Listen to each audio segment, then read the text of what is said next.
Alright, so we're trying to install a bracket for the solar panel, for the second solar panel. And the bracket is called a tilt mount. So the tilt mount is essentially two pieces, identical pieces. It's an aluminum bracket. It holds on one side and then the square ones on the other. The first one I installed on the solar panel itself with the mounting edge to the inside. Then I'm using the tilt screws to hold the second bracket in place. Also the mounting side facing the inside of the solar panel. This way the two mounting sides are facing each other. I fastened the second bracket with the tilt screws because I need to find the exact place where I put this on the roof of my RV camper van. And the only way I can do this is by having everything pre-installed, laying it on the roof, taking my marker, making a mark on the edges, and then I'm gonna take it off. Then I'll disassemble this bracket, lay it on there, and then screw it down. Irony is, when it comes to security, right? They only give me 6 screws to mount the bracket to the RV. That means one on this side, one in the middle, and one on the other side. And the other bracket, the one that's connected to the solar panel, only has 2 screws, one on this side and one on the other side. I don't know what they're thinking. Was it just the fewer screws the better? I don't get it. Anyway, the challenge comes from these brackets are not 100% equally engineered. Over here, next to this screw, you can see there's a very tiny amount of space, right? And as you can already see on the other side, there's a whole lot more space. So with the brackets being installed facing the mounting side inside, you cannot line these 2 brackets up with the drill holes flush. It simply does not work. You would have to have an S shape to the bracket. So I would have to install the second bracket facing out in order to have the screw holes actually line up because of this small difference here at the end. So what I've done instead, because I wanted to stick to this particular aspect of the instructions, I have taken the liberty and aligned on the side that gets tilted up. I mean, no, the side that says flush, right? So this side here goes up and this side here stays flush. So it's tilting up this way. So on this, where the junction box is, that is the side that stays, right? So I made sure, because the bracket here that's installed to the solar panel has these wide slots, so you kind of can slide it back and forth a little bit. So I made sure that when the screw for the tilting is attached to the last hole on both brackets, that this screw lines up perfectly with the screw on the top, right? Because we got one bracket on each side. So the lineup that I've used here is that this screw is just lining up on the exact inside over here, and it's doing the exact thing over here. This way, the tilting location on both sides of the panel are identical. And that definitely was a weird one to figure out. I don't know why they couldn't engineer this a tiny little bit better. The mounting brackets are absolutely identical. So I guess it's great from a manufacturing standpoint, but I definitely don't think it's great for an installation standpoint. They took the easy way out on the manufacturing and put the struggle onto the installer.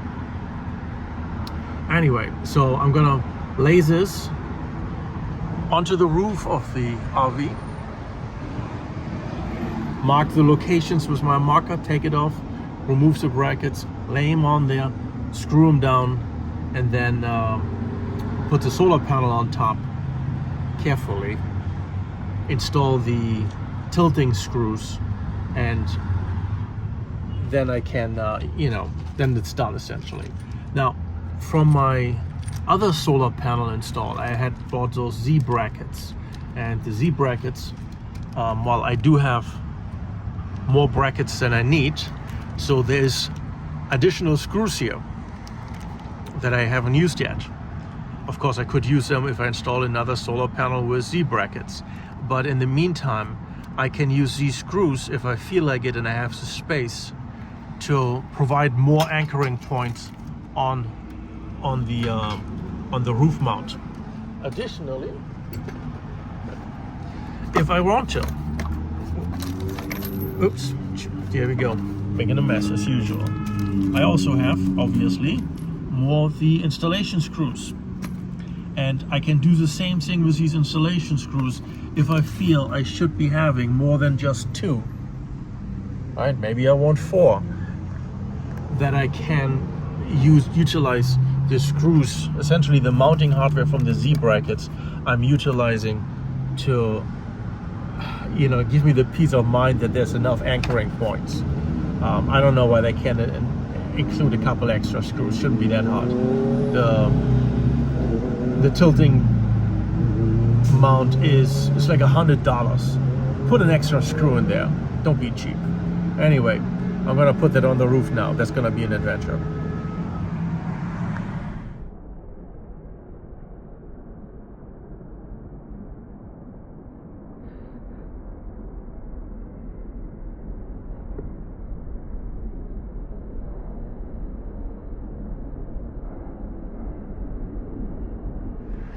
Okay, screws are in, 3 on this side, 3 on this side, and 3 and 3 on the far side.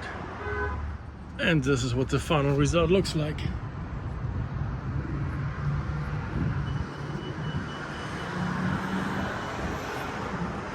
Cable is not connected yet because I'm still waiting for the adapter cables.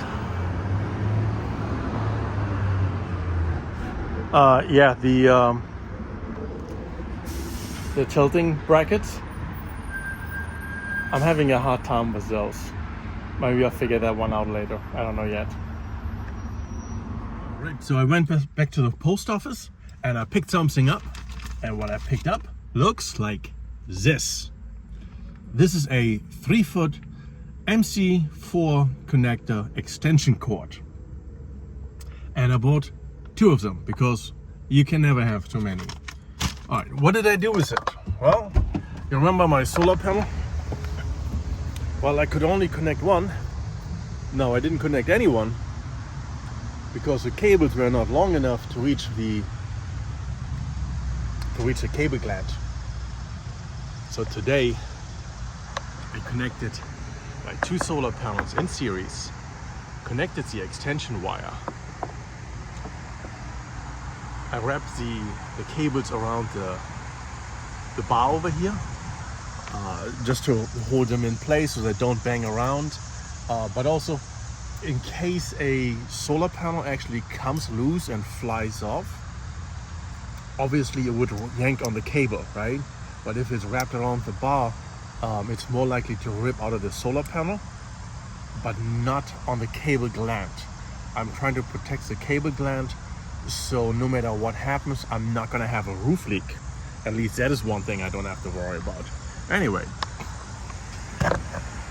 here's the cable gland, all connected. So now the cable actually goes to the inside. So let's take a look inside and see if 2 solar panels in series produce any kind of power. Now this is 400 watts of solar. This is not a small amount. But first we're gonna check out the little water fountain to see if there's water in there. It doesn't look promising. Does not look promising. Nope, that hasn't seen water. Oh yeah, there's water.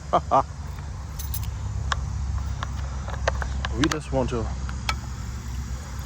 rinse our hands. A little sticky.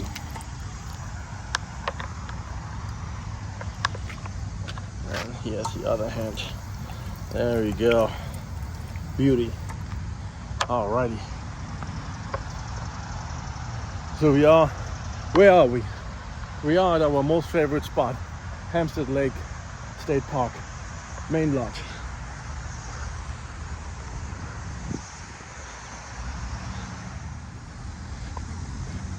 Alright, we gotta hurry up because the phone storage is nearly full.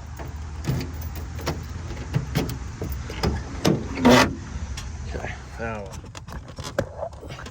let's fix our setup a little bit. We were in driving mode, and driving mode did not entail having things in its place. Wow! Like this one. Alrighty. Now, you remember, this is the cable. This is the Ecoflow cable.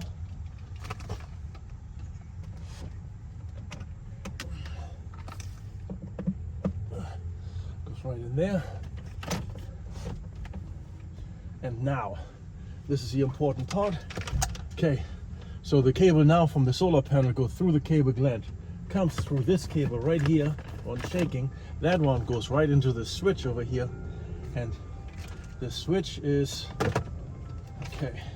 Now I've got to see this one here.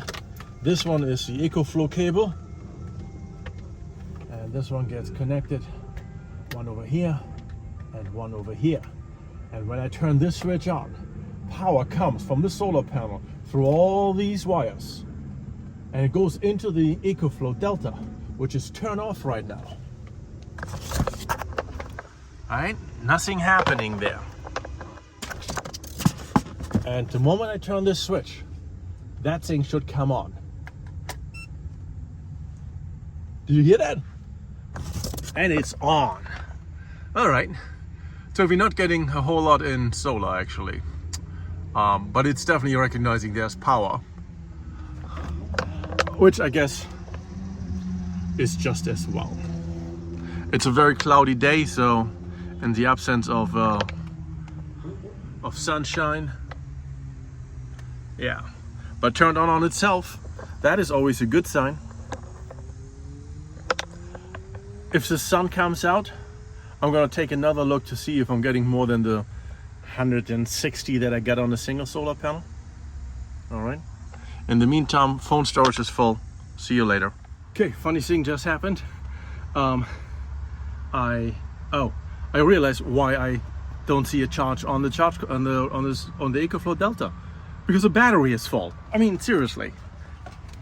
That means I need to put a load on it, and the first thing I do is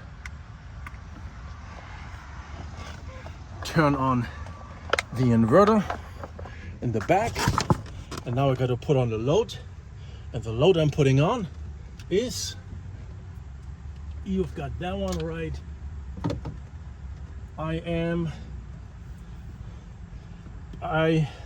I peeled out my trusty old laptop computer.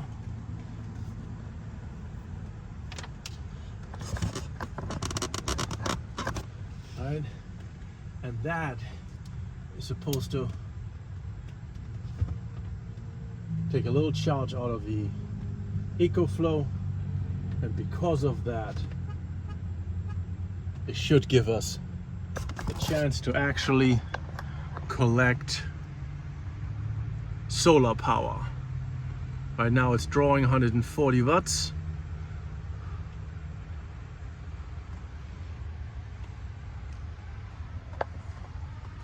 Nothing yet.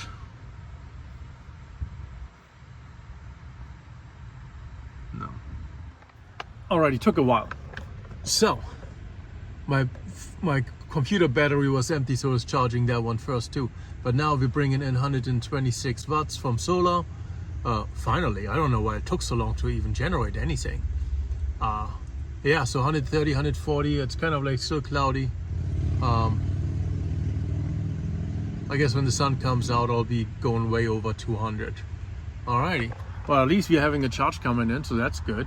And yeah, like I said, I peeled out my computer. Now I've got to figure out a way to copy videos from the phone to the computer without this thing driving me absolutely nuts. Alrighty, the sun is out. Do you see that? 225. I saw over 300 just a second ago. And now the fan is coming on. It's dropping down to back to 185. 250. Come on. Come on, sun, come out. Show me the over 300 number. I mean, this is obviously 2 panels, right? Because they're each one 200 watts. 273. 280. 313, 21, 30, 40, 50, 360, 375, 307, 380, 388? That's like nearly 100%. Oh, it's also high noon. Ah, there we go. That would probably do it. Wow, look at that. 390 watts. It's a peak that I have seen. That is awesome. Yeah, it's just about high noon. So 2 panels, full capacity. That is pretty amazing, and kind of makes me a little bit happy.